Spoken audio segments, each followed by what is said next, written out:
চট্টগ্রামের ঐতিহাসিক পোলো গ্রাউন্ডে বিএনপির তারুণ্যের সমাবেশে নেতাকর্মী ও জনতার ঢল নেমেছে। এই মুহূর্তে সেখানে আছেন সহকর্মী আহমেদ সালিহিন এবং শফিকুল আলম। আমরা শুরুতেই যাচ্ছি শফিকের কাছে। শফিক, অধিকার প্রতিষ্ঠার যে সমাবেশে এই মুহূর্তে বক্তব্য রাখছেন বিএনপির মহাসচিব মির্জা ফখরুল ইসলাম আলমগীর। এই মুহূর্তে বক্তব্য দিচ্ছেন এবং তিনি যে জুলাই বিপ্লবের নানা বিষয় এবং সেখানে জুলাই বিপ্লবে বিএনপির যে অবদান, সেই অবদানের কথা কিন্তু তুলে ধরছেন তিনি তার বক্তব্যে। এই মুহূর্তে যে মাঠ রয়েছে, এই যে পলোগ্রাম মাঠ, সে মাঠের বাইরে কানায় কানায় পূর্ণ হয়েছে, লাখো মানুষের সমাগম হয়েছে।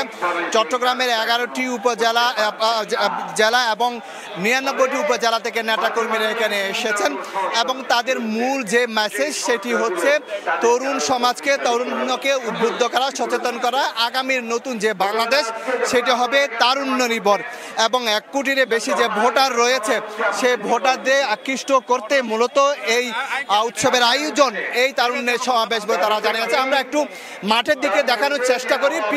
এখান থেকে প্রায় আধা কিলোমিটার দূরে আমরা দেখতে পাচ্ছি যে বিশাল পলোগ্রাউন্ড মাঠ, সেখানে কিন্তু যে মহাসচিব মির্জা ফখরুল ইসলাম আলমগীর কিন্তু এই মুহূর্তে বক্তব্য রাখতেন। হয়তো 10 থেকে 15 মিনিট পরে তিনি যে শেষ বক্তা, সে 10 মিনিট সেই বক্তব্য শেষ হয়ে যাবে।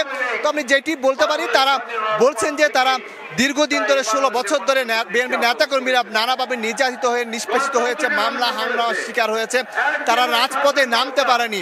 কিন্তু অর্থাৎ বিপ্লব পরবর্তীতে এটি হচ্ছে চট্টগ্রামে অর্থাৎ বিএনপির সবচেয়ে বড় শোডাউন। অর্থাৎ বিএনপি বড় কোনো ধরনের মহা সমাবেশ করলে প্রথমে চট্টগ্রাম থেকে শুরু করে আমরা দেখেছিলাম 2022 সালে কিন্তু এই মাঠ থেকেই কিন্তু এই পলোগ্রাম মাঠ থেকেই কিন্তু বিএনপির বিভাগীয় মহাসমাবেশ শুরু হয়েছিল। পরে সেই বিভাগীয় মহাসমাবেশ পুরো দেশে ছড়িয়ে পড়ে। ঠিক এবারেই কিন্তু তারুণ্যকে টার্গেট করে যে বিএনপির সামনে এগিয়ে চলা, সে তারুণ্যের সমাবেশ কিন্তু চট্টগ্রাম থেকে শুরু করেছে। অর্থাৎ চট্টগ্রামকেই তারা ঘাঁটি হিসেবে বেছে নিয়েছেন। আমরা অতীতের ইতিহাস যদি দেখি, চট্টগ্রাম অর্থাৎ বড় ধরনের প্রোগ্রাম হলে চট্টগ্রাম থেকে শুরু করে এবারে তার ব্যতিক্রম হয়নি। অর্থাৎ পলোগ্রাম মাঠের আশেপাশে যে সড়কগুলো রয়েছে 1 কিলোমিটার এলাকা জুড়ে লোকারণ্য। চট্টগ্রামের পশ্চিমে টাইগার পাস, পূর্বে যে নিউ মার্কেট এবং উত্তরে সিআরবি এলাকা সব পুরো এলাকায় কিন্তু মানুষের ভরপুর হয়ে গেছে। এবং এখান থেকেই বিএনপির মহাসচিব মির্জা ফখরুল ইসলাম আলমগীর বারবার বলছেন যে এই যে জুলাই বিপ্লব, সেই জুলাই বিপ্লবের যে তাদের অনেকে শহীদ হয়েছেন এবং অনেকে প্রাণ হারিয়েছেন এবং তারা যুবদল, স্বেচ্ছাসেবক দল বিএনপিরও কিন্তু এই জুলাই বিপ্লব বড় ধরনের আবেদন ছিল এবং তারা বলছেন তরুণরা যে জুলাই বিপ্লবে অংশগ্রহণ করেছে তার বড় ধরনের উদাহরণ হচ্ছে শহীদ ওয়াসিম সহ যারা রয়েছে তারা। তো এই মুহূর্তে কিন্তু বক্তব্য রাখছেন বিএনপির মহাসচিব মির্জা ফখরুল ইসলাম আলমগীর। এই মুহূর্তে কিন্তু কিছু মানুষ সব ভুলে যায়, সব ভুলিয়ে দিতে চায়, মনে করে যে তারা বাইরে থেকে লেখাপড়া শিখে এসে শুধু আমাদের সামনে কিছু সুন্দর সুন্দর মুখরোচক কথা বললেই জাতি বোধহয় সব ভুলে যাবে। তাদেরকে বলবো দয়া করে আজকের এই সমাবেশটা দেখে যান। এটা দেখেও যদি আপনাদের সম্বিত ফিরে আসে তাহলে জাতি উপকৃত হবে। বন্ধুগণ, সোজা হিসাব খসরু ভাই যেটা বলেছেন, বাংলাদেশের মানুষ গণতন্ত্র চায়, বাংলাদেশের মানুষ তার অধিকারকে প্রয়োগ করতে চায়। আমাদের তরুণ ছেলেরা তারা চাকরি চায়, ব্যবসা চায়, কর্মসংস্থান চায়, তাই না? আমাদের মায়েরা তারা ছেলেদেরকে লেখাপড়া শেখাতে চায়, আমাদের স্বাস্থ্য ব্যবস্থা ফিরিয়ে আনতে চায়, বিশ্ববিদ্যালয়, কলেজ, ইউনিভার্সিটিগুলোকে চমৎকার বিদ্যাপীঠে পরিণত করতে চায়, আর দেশে একটা সত্যিকার অর্থেই শান্তিময় একটা রাজ্য প্রতিষ্ঠা করতে চায়। কৃষক ভাইরা তার ফসলের ন্যায্য মূল্য চায়, শ্রমিক ভাইরা তার মজুরি চায় ঠিক মতো। একটা দেশ চায়, গণতান্ত্রিক দেশ, যেখানে আমি আমার কথা বলতে পারবো, অন্য ভাইও তার কথা বলতে পারবেন এবং সেটা একটা সহনশীলতার মধ্যে, ঐক্যের মধ্য দিয়ে হবে। সেই গণতন্ত্রই আমরা প্রতিষ্ঠা করতে চাই। আজকে আমাদের নেতা জনাব তারেক রহমানের মূল উদ্দেশ্য এই তারুণ্যের সমাবেশগুলোর একটাই, যে তরুণরা আপনারা জেগে উঠেছেন, আপনারাই পরাজিত করেছেন ফ্যাসিস্টকে, আপনারাই তাড়িয়েছেন তাকে দেশের বাইরে।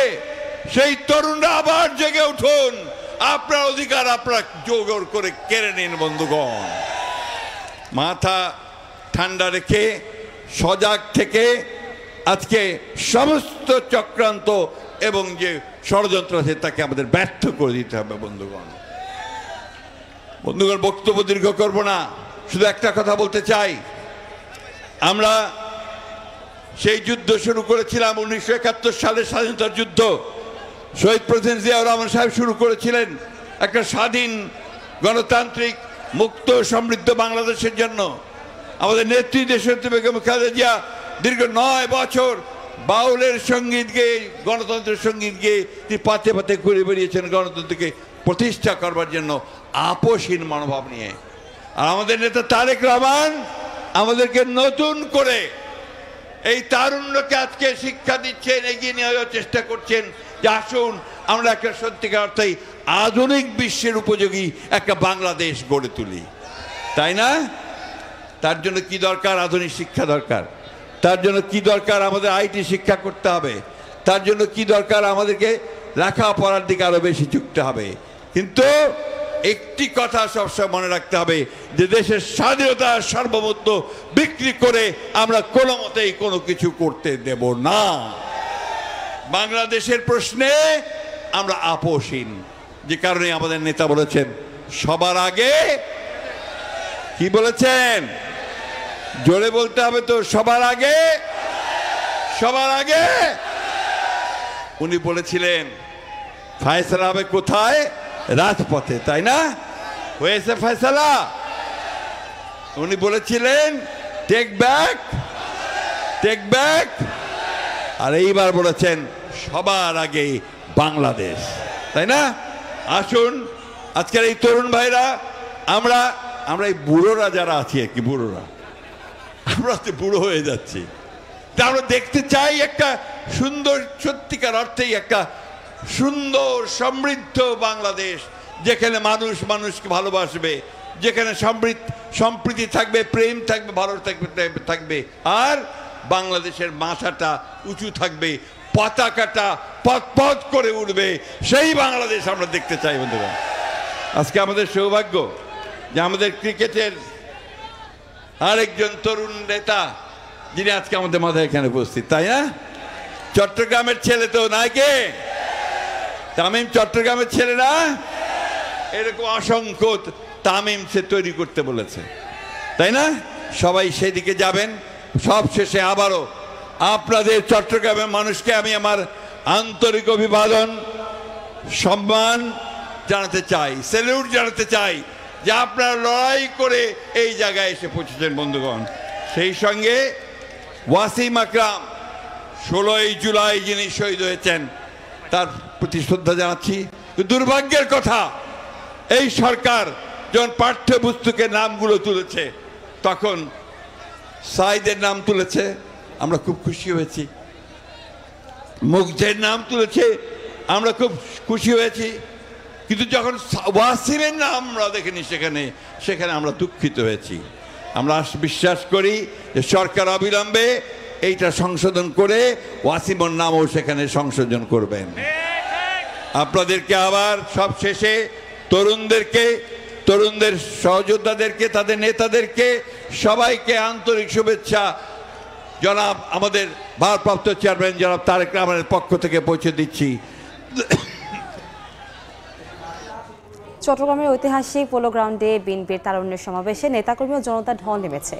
সেখানে কথা বলছিলেন মির্জা ফখরুল ইসলাম আলমগীর। আমরা সরাসরি যুক্ত ছিলাম সেখান থেকে।